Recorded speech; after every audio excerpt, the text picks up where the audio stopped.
Señor, venimos a tu presencia a suplicarte y a rogarte nos perdones, nos limpies de toda iniquidad, Señor. Reconocemos, Señor, que somos pecadores, reconocemos, Señor, que aún personas que somos cristianos, Señor, día a día pecamos, pero tú nos has dado, Señor, la oportunidad y el privilegio de venir al trono de la gracia a recibir misericordia y oportuno socorro, y nos has permitido, Señor, que a través de la confesión de pecados, Señor, ante tu presencia, Señor, si confesamos, si nos arrepentimos, Señor, tú eres fiel y justo para perdonar y quitar toda maldad, Señor. Pedimos, Señor, por toda la congregación de Casa sobre la Roca, por las personas que siguen las prédicas y las enseñanzas en las redes sociales, Señor, que tú obres en cada corazón, Señor, que tú prepares sus corazones para este estudio de martes bíblico, Señor, que tú cambies sus corazones, que con tu palabra, Señor, y tu autoridad, Señor, cambien sus vidas, Señor. Te pido por esas personas que aún no te conocen, o personas que a lo mejor creen que ya te conocen, Señor, y aún no te conocen, que prepare su corazón, Señor, para que esta palabra, Señor, sea fuerte en ellos, Señor, y los quebrante, y tu Espíritu Santo los quebrante y les muestre, Señor, cuánta necesidad tienen de ser perdonados por ti, Señor. Cuánta necesidad tienen de ser salvados por ti, Señor. Te damos gracias, Señor, por un día más que nos das de vida. Te damos gracias, Señor, porque nos has mantenido sin enfermedad, Señor, con techo, abrigo, con alimento, Señor, con familia, hermanos en Cristo, hermanos en sangre, Señor. Nos has dado, Señor, muchas cosas a diario que no valoramos. Damos gracias por lo que podemos ver y lo que se nos olvida, Señor. Te damos gracias por todo lo que haces en nuestras vidas. Te damos gracias porque eres un Dios paciente, Señor. Y eres un Dios de misericordia, pero también eres un Dios justo, Señor. Bendecimos tu santo nombre y pedimos que tu Espíritu Santo dirija y obre en nuestros corazones. En el nombre de Cristo Jesús, nuestro Señor. Amén y amén. Continuamos con nuestro estudio de los martes. Los martes tenemos el estudio bíblico. Y continuamos en el capítulo 14, aún seguimos en el capítulo 14, pero esta vez vamos a ver del versículo 53 al 65, el tema el Señor Jesús ante el concilio. Y vamos a hacer un pequeño repaso mientras abre tu Biblia en el Evangelio de Marcos capítulo 14, por favor, versículos 53 al 65, el tema, dijimos, el Señor Jesús ante el concilio. La semana pasada, recuerden que pudimos ver eventos fuertes de angustia, de agonía, de mucha tristeza de parte del Señor Jesús, porque venía esa separación, esa ausencia, esa parte en donde el Padre se iba a apartar de él. ¿Por qué? Porque el Señor Jesús sería el sustituto de toda la humanidad pecadora y recibiría el juicio que debería caer sobre la misma humanidad pecadora. El Padre descargaría toda su ira sobre el Señor Jesús por tomar nuestro pecado y nuestra culpa. También vimos que Judas vino a entregar al Señor Jesús con una turba de hombres, y vimos que Pedro sacó su espada y le cortó la oreja a uno de ellos. El Señor reprendió a Pedro y el Señor restauró la oreja de ese hombre y se entregó. Hoy vamos a continuar con el arresto y juicio ante el concilio del Sanedrín. Vamos a leer del versículo 53 en adelante, por favor. Marcos 14, 53. Trajeron pues a Jesús al sumo sacerdote, y se reunieron todos los principales sacerdotes y los ancianos y los escribas.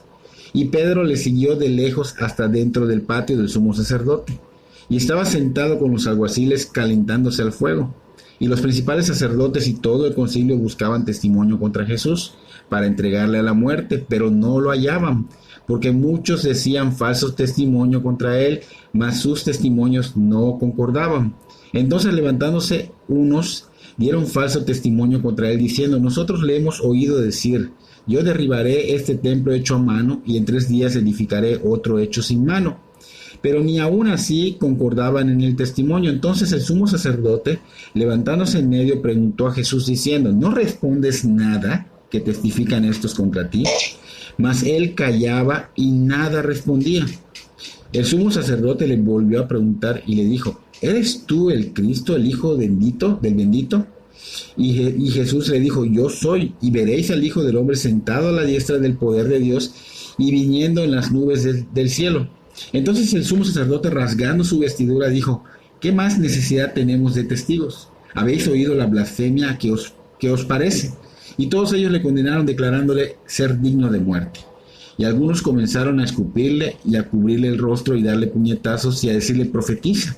Y los alguaciles le daban de bofetadas. Vamos a hacer una pausa. Estamos en el versículo 65. Versículo 65.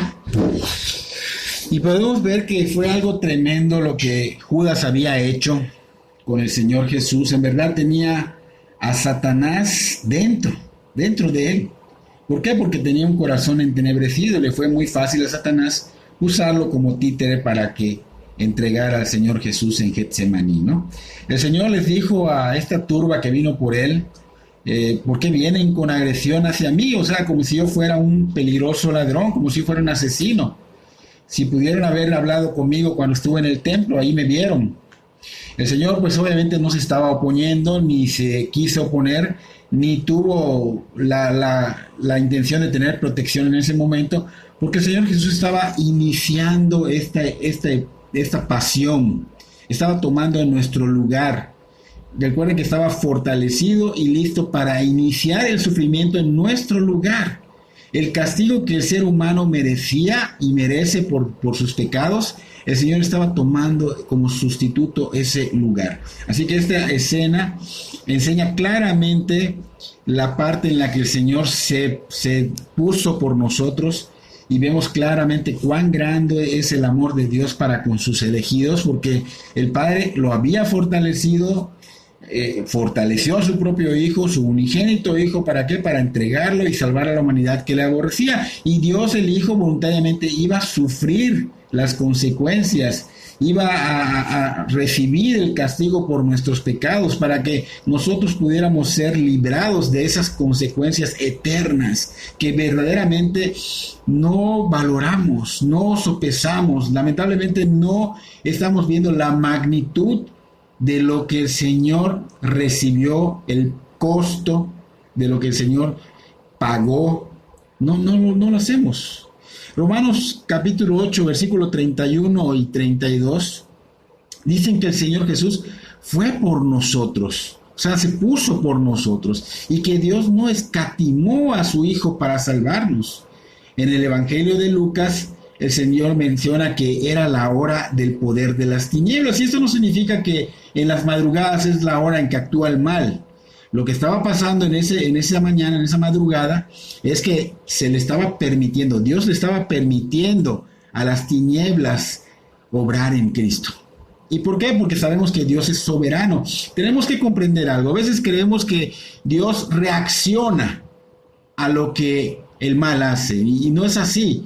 Dios es soberano, Dios conoce todo, Dios sabe qué va a pasar. Ahora Dios permite porque Él está en control, y Él sabe, en su sabiduría, Él sabe cómo va a manejar todas esas situaciones para el bien futuro, ¿ok?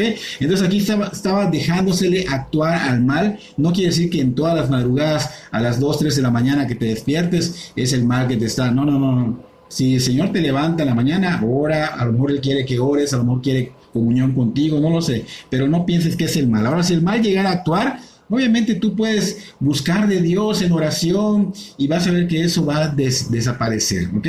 Era el inicio del dolor, pues que el Señor iba a empezar a recibir, porque pues era el inicio del dolor que la humanidad debió haber recibido, debió haber sufrido.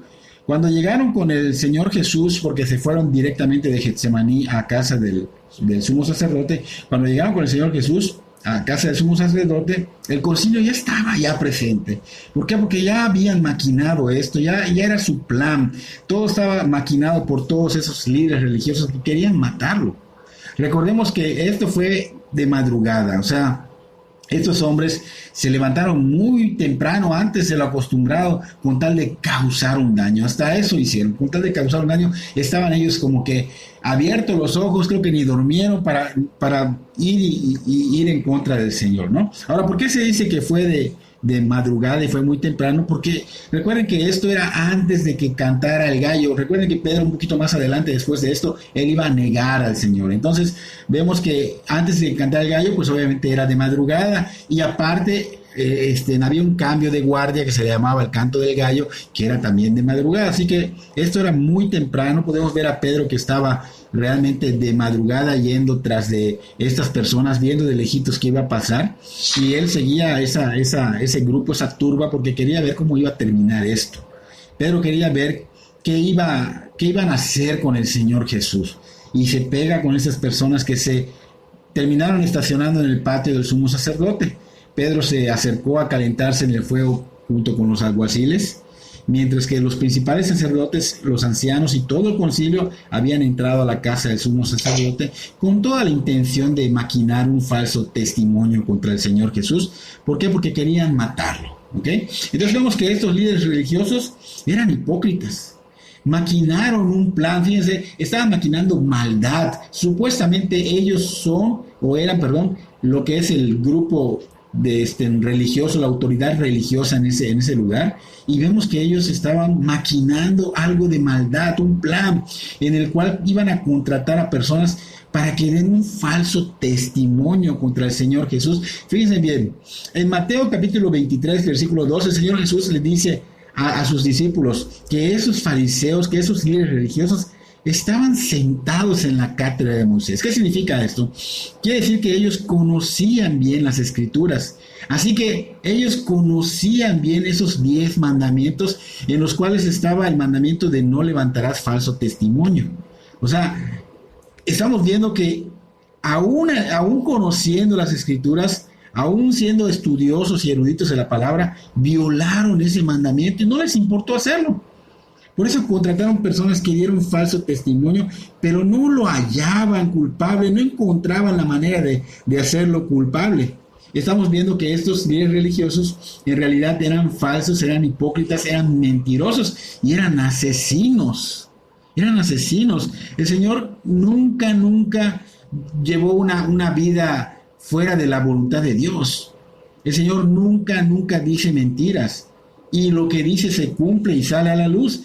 Recuerden que a estos líderes los llamó en el Evangelio de Juan, capítulo 8, versículo 44, los llamó hijos de Satanás, porque ellos decían ser hijos de Abraham, pero dicen no, porque si fueran hijos de Abraham, obviamente me reconocerían y me recibirían como lo que soy, el Mesías, el Hijo de Dios que viene a salvarles. Sin embargo, ellos eran hijos de Satanás. Entonces estamos viendo que acá, con sus mentiras, con sus hipocresías, estaba saliendo a la luz que verdaderamente eran hijos de Satanás.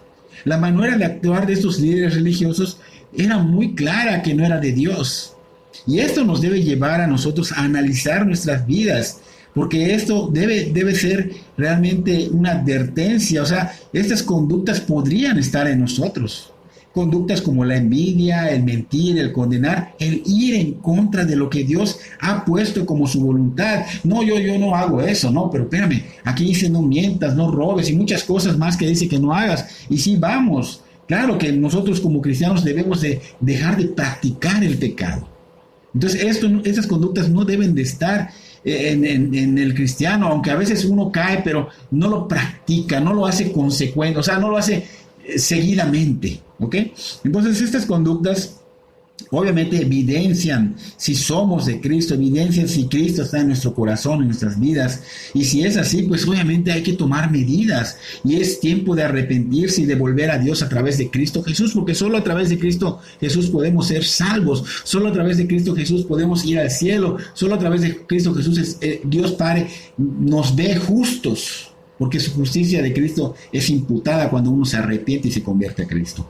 El texto que estamos viendo menciona que vinieron una nube de testigos, o sea, varios testigos con diferentes mentiras, pero que aún así no pudieron demostrar blasfemia alguna.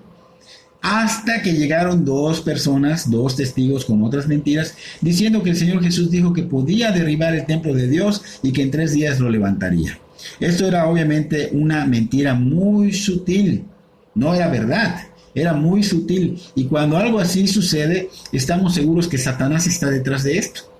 Recordemos que ellos estaban siendo utilizados por el mal, porque el Señor Jesús no dijo eso. El Evangelio de Juan nos da un poquito más de amplitud. En el Evangelio de Juan, capítulo 2, versículo 19, el Señor dijo: destruid ese templo y en 3 días lo levantaré. Pero no se estaba refiriendo a que Él iba a destruir el templo. Y aparte no se estaba refiriendo a ese templo. Así que vamos a ver qué sigue en el siguiente versículo para comprenderlo. Versículo 20 de Juan 2 dice: dijeron luego los judíos: en 46 años fue edificado este templo, ¿y tú en 3 días lo vas a levantar? Mas él hablaba del templo de su cuerpo. Por tanto, cuando resucitó de entre los muertos, sus discípulos se acordaron que había dicho esto y creyeron la escritura y la palabra que Jesús había dicho. O sea, el Señor no estaba hablando del templo físico, el Señor estaba hablando de lo que iba a suceder con su cuerpo, con su humanidad en la cruz del Calvario, y cómo Él se iba a levantar al tercer día de los muertos, o sea, resucitaría. Y esto pues es de cuidado, porque vemos que el mal de alguna manera tuerce sutilmente las escrituras, y esto lo podemos ver también en Génesis capítulo 3 en adelante, del 1 en adelante, pues nos da ya una referencia de lo sutil que es el mal para atacar, para torcer las escrituras.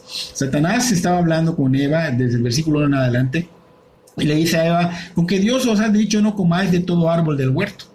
O sea, aquí estamos viendo mentiras que está metiendo dentro de la verdad, porque Dios no dijo eso. Dios dijo lo siguiente: de todos los árboles puedes comer menos de este. Entonces aquí lo que Satanás está haciendo primeramente es llevar a persuadir a Eva a que dude de Dios, que dude de lo que Dios dice. O sea, ¿qué está haciendo? Hacer dudar de su palabra. ¿Ok? Luego, esa frase completa la reformula Satanás de una manera negativa y haciendo parecer que es una mentira. Y luego le hace creer o le hace olvidar que las consecuencias del pecado no son importantes, diciéndole: ¿sabes qué? No morirás, no morirás. Satanás hace que ella piense que Dios miente, y que si Dios miente, ¿cómo puede ser un Dios bueno? ¿Cómo puede ser un Dios confiable? Entonces le hace creer que el pecado no es malo, que el pecado no trae consecuencias, porque dice: no morirás. Entonces sutilmente la va llevando a creer en que si es bueno para ti, hazlo. Si eso te va a traer beneficio, tómalo.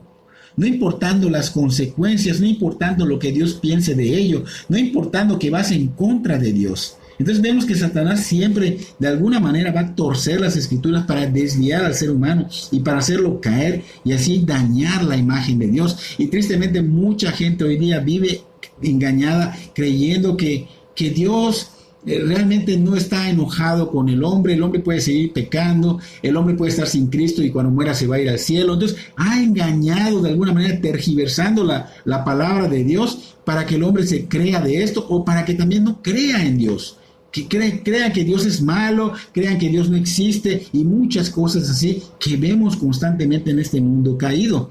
Así que es importante ver que Satanás de alguna manera sutil y audaz va a introducir siempre una mentira en una verdad. No va a ser una mentira completa, sino que usa la verdad y le cambia la dirección con alguna frase o palabra, haciendo que el ser humano obviamente se desvíe y caiga en el error. ¿Okay?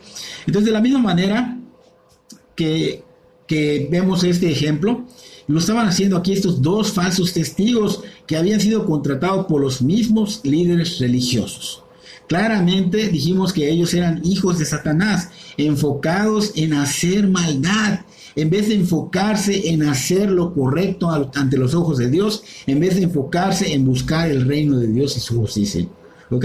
Estos hipócritas le querían hacer un juicio al Señor Jesús en un horario nocturno, muy de madrugada. Por lo tanto, esto era un juicio ilegal según sus propias leyes del mismo grupo concilio, Sanedrín. Según la ley judía, todos los juicios criminales debían empezar y terminar durante el día. Y esto vemos que está empezando de madrugada, de noche, muy de madrugada, y vemos que terminó de madrugada. Entonces esto fue un motivo para que ellos llevaran a cabo otro juicio. Ellos sabían que habían roto sus reglas, sus leyes, porque sabían que el primer juicio que hicieron pues no tenía validez por el horario en que lo hicieron, aunque ese era el verdadero juicio que ellos habían hecho. Entonces ellos obligan a mucha gente, si podemos darnos cuenta, ellos obligan a mucha gente a cumplir las leyes de Dios. Ellos obligan a la gente, les ponen cargas de cosas que ni eran la ley de Dios, que ellos habían puesto como si fuera la ley de Dios, costumbres y cosas que pusieron ellos, pero ellos no cumplían convenientemente la propia ley que ellos habían puesto. Así que, ¿qué hicieron? Efectuaron otro. Y esto lo podemos ver en el Evangelio de Lucas, capítulo 22, versículos 66 al 71. Podemos leerlo. Dice, cuando era de día se juntaron los ancianos del pueblo. Fíjense, cuando era de día, o sea, ya había amanecido, se juntaron los ancianos del pueblo, los principales sacerdotes y los escribas, y le trajeron al concilio diciendo, o sea, ya no en casa del sumo sacerdote, sino en el concilio, diciendo, ¿eres tú el Cristo? Dínoslo. Y él le dijo, si os lo dijere, no creeréis. Y también si os preguntare, no me responderéis, ni me soltaréis. Pero desde ahora el Hijo del Hombre se sentará a la diestra del poder de Dios. Y dijeron todos, ¿luego eres tú el Hijo de Dios? Y él les dijo, vosotros decís que lo soy. Entonces ellos dijeron, ¿qué más testimonio necesitamos? Porque nosotros mismos lo hemos oído de su propia boca. ¿Okay? Entonces esta fue la segunda vez que estaban haciendo este juicio para darle validez, ¿okay? Pero ya habían roto leyes, ya habían mentido, ya habían contratado personas que obviamente dijeron mentiras, y pues vemos que fueron muchas reglas rotas, rompieron la ley, quebrantaron la ley, ofendieron a Dios, pero ellos no lo estaban viendo así. Y esta fue una de las muchas reglas quebrantadas en el juicio del Señor Jesús, porque según la ley judía, las decisiones solo se podían hacer en el lugar oficial de las reuniones, no en la casa del sumo sacerdote, lo dijimos hace un momento. Desde ahí quebrantan una de las leyes. Otra ley que quebrantaron fue que todo caso criminal tenía que ser juzgado fuera de la temporada de Pascua, y este fue durante la Pascua. Otra ley que fue quebrantada es que toda evidencia tenía que ser respaldada por 2 testigos que eran examinados por separado. No podían tener contacto el uno con el otro. Pero estos, como eran cómplices, hicieron contacto al ponerse de acuerdo para decir la misma mentira. Otra ley que habían roto, que habían quebrantado, es que si se presentaba un falso testigo, era castigado con la muerte. Pero estos testigos eran falsos y ninguno fue castigado ni sentenciado. Al contrario, se fueron muy quitados de la pena y de encima se llevaron su dinero por decir mentiras. Entonces quebrantaron muchas leyes, sus propias reglas, y todo esto, ¿por qué lo hicieron? Porque tenían ansiedad, ya les ganaba el querer matar y deshacerse del Señor Jesús. Pero el Señor tenía un testimonio increíble. Su integridad se mantuvo a pesar de haber llevado una vida pública y realizado un ministerio público. Así que no encontraban, hasta que encontraron, pero hasta en eso, un falso testimonio, el cual les dio mucho trabajo. Y cuando mintieron en dar este falso testimonio, o sea, estaban cometiendo obviamente otra ley rota, o sea, estaban quebrantando otra ley. Entonces vemos que acá esos mintieron porque dijeron que el Señor había dicho que iba a destruir el templo, y esta mención causó como si alguien llevara alguna bomba allá y llamara por teléfono, por decir una bomba en la escuela, y llamara por teléfono y dijeron, ¿sabes qué? Tenemos una bomba en tal lugar. O sea, de esa magnitud fue el alboroto. Se desataron los líderes religiosos, o sea, fue algo así fuerte, aún sabiendo que era mentira. ¿Ok? Entonces el sumo sacerdote le dijo al Señor Jesús, desesperado, porque veía que no había respuesta de parte del Señor Jesús. El Señor Jesús estaba totalmente callado. Y le dice, ¿no respondes nada? ¿Que testifican estos en contra de ti? Y el Señor, pues, obviamente callado, pues no decía nada, porque él pudo haber tal vez dicho legalmente, ¿sabes qué? O sea, esto es mentira. Él se pudo defender legalmente porque habían mentiras. Él pudo haber llamado a testigos que habían presenciado y que habían experimentado en carne propia su poder, su autoridad, su deidad, que habían conocido su carácter. Pudo haber llamado a las personas que enseñó, que sanó. Pudo haber presentado de testigos a los muertos que resucitó, a los ciegos que ahora veían. Incluso pudo ordenar a esos liberados de demonios para que testificaran de su autoridad y su deidad. Pero el Señor Jesús no lo hizo. Él optó por callar. ¿Y sabes por qué cayó? Porque estaba en tu lugar y en mi lugar como sustituto. Y si Él se defendía, ya no sería nuestro sustituto. Por eso el Señor Jesús se mantuvo. Estaba como cordero que fue llevado al matadero y como oveja delante de sus trasquiladores enmudeció y no abrió su boca. Dice Isaías capítulo 53, versículo 7. En esa condición estaba el Señor. El sumo sacerdote Caifás estaba desesperado al ver que el juicio no estaba yendo como él esperaba. Él no hablaba, el Señor estaba callado. Y entonces se desesperó y se precipitó en confrontar al Señor Jesús actuando como un acusador en vez de actuar como un juez imparcial. El Evangelio de Mateo, Caifás dice con desesperación y enojo: te conjuro por el Dios viviente que nos digas si eres tú el Cristo, el Hijo de Dios.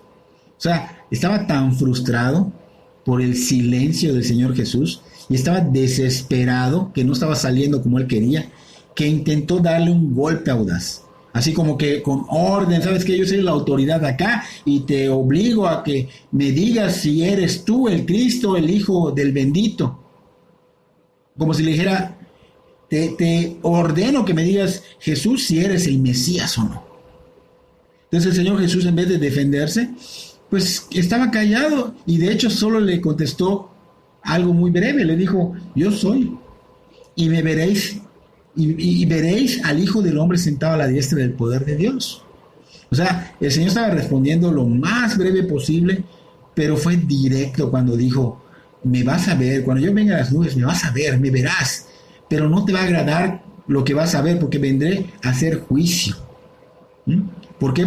Porque ustedes realmente están rompiendo, yendo en contra de Dios. Así que voy a hacer juicio a todo aquel que va en contra mía, que va rechazando mi evangelio, que me rechazó a mí. Entonces el Señor Jesús, estamos viendo que realmente era el Cristo, era el Hijo de Dios, y esto es una promesa de Dios que realmente todos vamos a verlo, vamos a verlo venir. Esta es una promesa de Dios que pues no hay uno que no lo vaya a ver. Todos vamos a ver al Señor Jesús a la diestra del Padre y en las nubes en el cielo. Solo que lo duro, lo tremendo va a ser que unos lo van a ver para salvación. O sea, cuando lo veamos, vamos a ser arrebatados, vamos a ser llevados por el Señor a su presencia en el cielo, en su gloria. Pero lamentablemente otros van a ser para juicio eterno, como en el caso de estas personas. Ellos iban a recibir el juicio eterno. Entonces el Señor estaba advirtiendo que aunque en ese preciso momento el Señor Jesús era el que estaba en juicio, pues que un día iba a sentarse él a juzgarlos con un juicio sin mentiras, con un justo juicio, no como ellos hicieron. Entonces el sumo sacerdote, al escuchar estas frases que significan todo lo que acabo de decir, pues obviamente dice, rasga sus ropas y dijo: no necesitamos más testigos. Él ha blasfemado. Y rasgar las ropas pues significaba señal de blasfemia, señal de dolor, de luto. ¿Okay? Entonces esa acusación del sumo sacerdote de que él había blasfemado hubiera sido legal si el Señor Jesús hubiera realmente mentido. Pero el Señor Jesús solo estaba afirmando ser quien en verdad es, porque no es un crimen declarar quién eres en verdad. Él en verdad es el Hijo de Dios, Él en verdad es el Cristo, Él en verdad es el Mesías. Entonces él solo estaba afirmando lo que él era, no estaba mintiendo. Pero estos hombres sabemos que habían maquinado matarlo, ¿ok? En el Evangelio de Mateo, este sumo sacerdote Caifás gritó inmediatamente: ¿qué más pruebas necesitamos? Y todos los demás gritaron a una voz: es reo de muerte, como diciendo: merece la muerte, mátenlo. Imagínense qué tan fuerte. Su veredicto final estaba revelando quiénes eran. Estaba revelando la depravación del ser humano.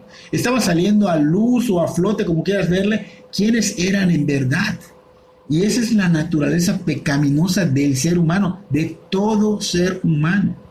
Aunque digan que no, el ser humano siempre peca contra Dios, siempre ofende a Dios y siempre lo ha querido matar. Ay, ¿cómo va a ser, pastor? Siempre lo ha querido matar, lo ha querido desaparecer de su vida. ¿Saben por qué?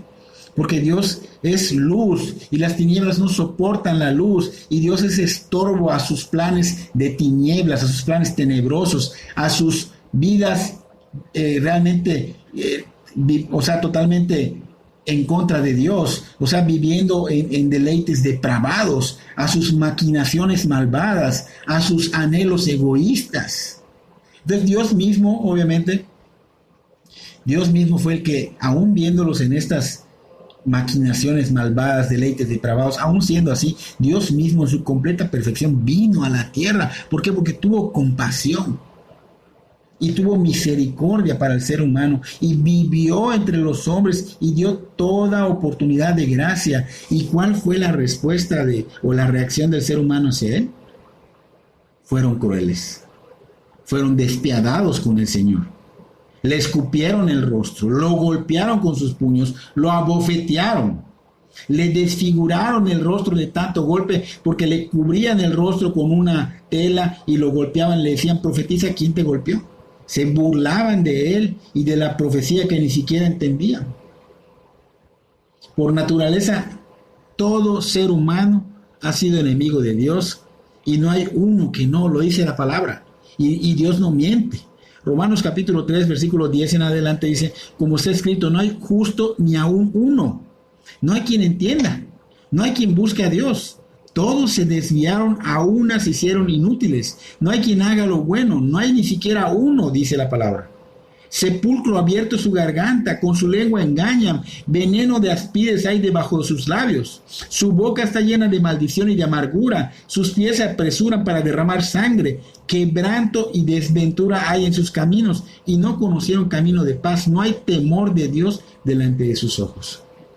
Eso lo puedes leer en el Evangelio, en la carta a los Romanos, capítulo 3, versículo 10 al 18, allí lo puedes ver. Y es verdad. Colosenses 1:21 dice: y a vosotros también que erais en otro tiempo extraños y enemigos en vuestra mente, haciendo malas obras. ¿Enemigos de quién? Enemigos de Dios. Enemigos de Dios. Por un largo tiempo el hombre, con su corazón entenebrecido, ha deseado que Dios desaparezca de sus vidas. Ha deseado golpear a Dios. Ha deseado bofetearlo, escupirlo en la cara. Y eso fue lo que hicieron estas personas, y eso es lo que hace la humanidad con sus desprecios y conductas. Estos líderes religiosos lo trataron de lo peor, despiadadamente, no quisieron recibirlo. Si su corazón no se hubiera endurecido y lo hubieran reconocido después de haber hecho esto, wow, ellos no soportarían lo que le hicieron a Dios hecho carne. El rostro del Señor, recuerda, es la luz del universo. Su cuerpo, su persona, es la gloria del cielo. Y ellos comenzaron a escupirle, a golpearlo, a desfigurarle el rostro y a bofetearlo. El predicador Spurgeon sugirió algunas formas en las que el hombre aún escupe el rostro del Señor Jesús. El hombre escupe en el rostro de Dios, dice él, al negar su deidad. El hombre escupe en el rostro de Dios al rechazar su evangelio. El hombre escupe en el rostro de Dios al preferir su propia justicia. El hombre escupe en el rostro de Dios al darle la espalda al Señor Jesús. Palabras de Spurgeon. Cuando estos líderes religiosos sacaron toda su ira por el odio y el miedo y la envidia contra el Señor Jesús, escupiéndole su rostro, golpeándolo, en ese momento pudo haber venido una catástrofe sobre ellos. Sin embargo, vemos que Dios Padre demostró ser un Dios que está en control y demostró ser un juez recto que cumple su palabra. ¿Por qué? Porque Él envió a su Hijo a ser sustituto, y no porque era su Hijo iba a aminorar el pago o el castigo. No. A Dios Padre le dolió ver lo despiadados que fueron con Dios Hijo, con ese Hijo unigénito a quien ama con todo. Pero el Señor tenía que cumplir su promesa cuando Él dijo: yo enviaré al Salvador. Y desde Génesis 3:16 lo tenemos, 3:15, perdón, ahí lo tenemos. O sea, el Señor había prometido enviar un Salvador, y Él no puede retractarse de su palabra. Él es Dios, es justo, es recto, es santo, es confiable. Es por eso que al final de los tiempos tenemos nosotros que tener cuidado, porque Él va a hacer un justo juicio a todos los que le rechazan, a todos los que le dan la espalda, a todos a los que no quieren nada con Dios. Al final, unos van a ser para salvación y otros para sufrimiento eterno. Entonces, fue increíble que millares de legiones de ángeles no saltaran en defensa del Señor Jesús. Imagínate, millares presenciando esto y no saltaran y se tengan que aguantar y morder. Y esto muestra la maravillosa paciencia que Dios tiene hacia el pecado. Porque realmente estás pecando. Y lo que le estaban haciendo a su hijo era doloroso. Sin embargo, Él es paciente.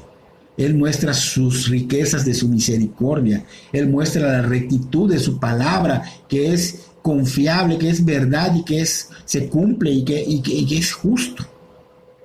Porque si uno de nosotros hubiera estado en el lugar de Dios, uno de nosotros quisiera tomar el lugar de Dios, por decir, nuestra reacción no sería la que Dios tomó.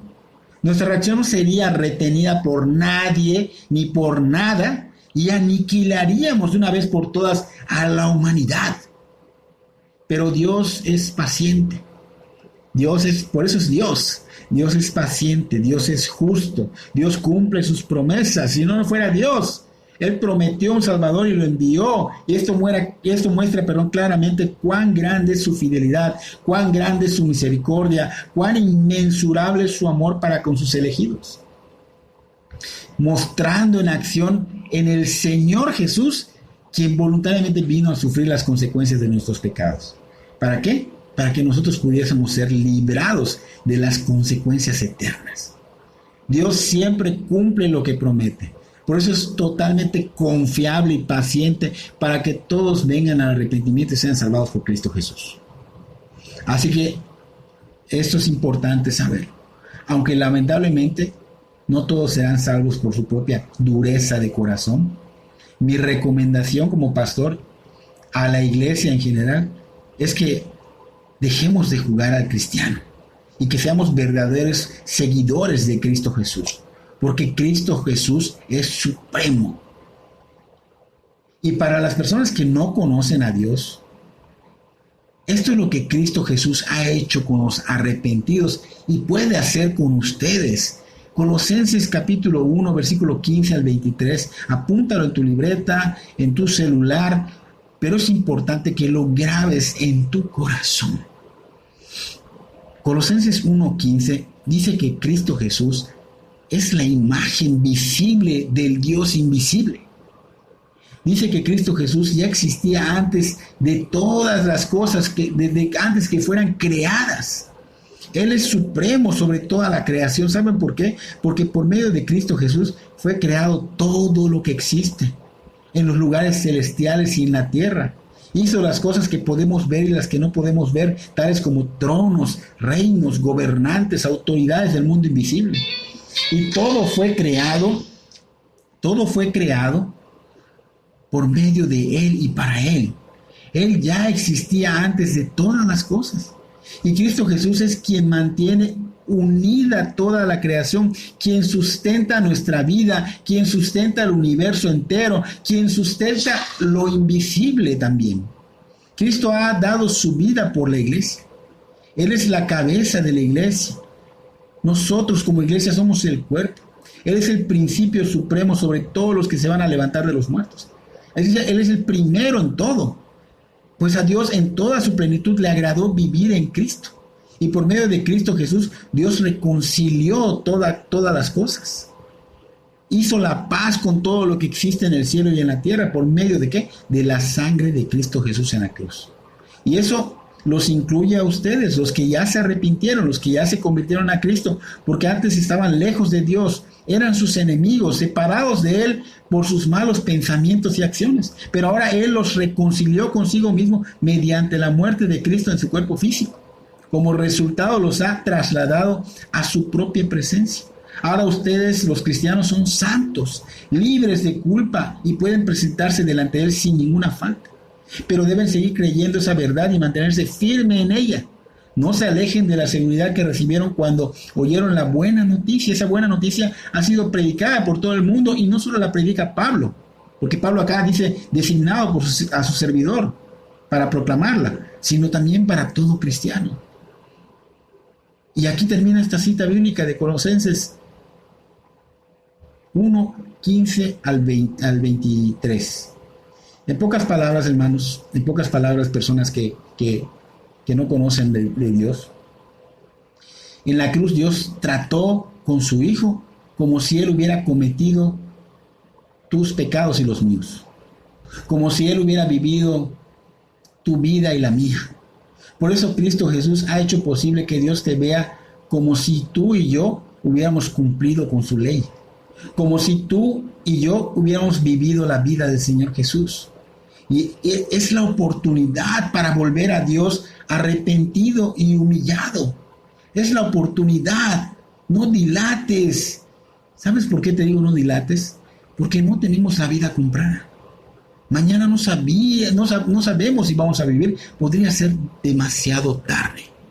Por eso mi consejo es que busques de Dios. Y si no sabes cómo, su servidor puede ayudarte. Que Dios bendiga tu vida grandemente.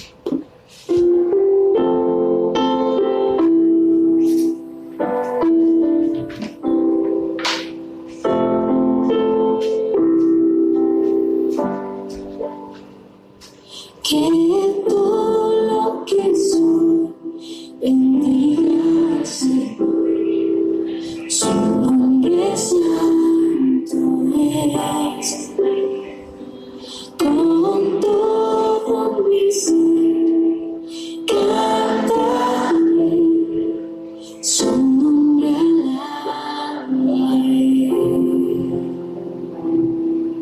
Sea eso y su nuevo amanecer.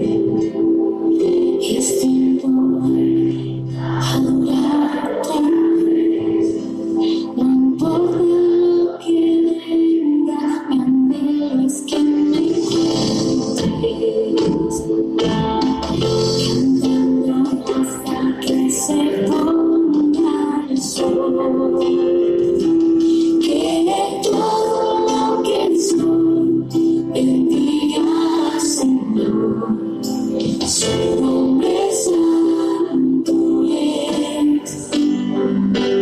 Con todo mi ser cantaré, su nombre alabaré. Tu amor es grande, es paciente y bondadoso es tu corazón. Por todo lo que has hecho, yo seguiré cantando. Dios, mi razón es para alabar. Que todo lo que soy bendiga al Señor, su nombre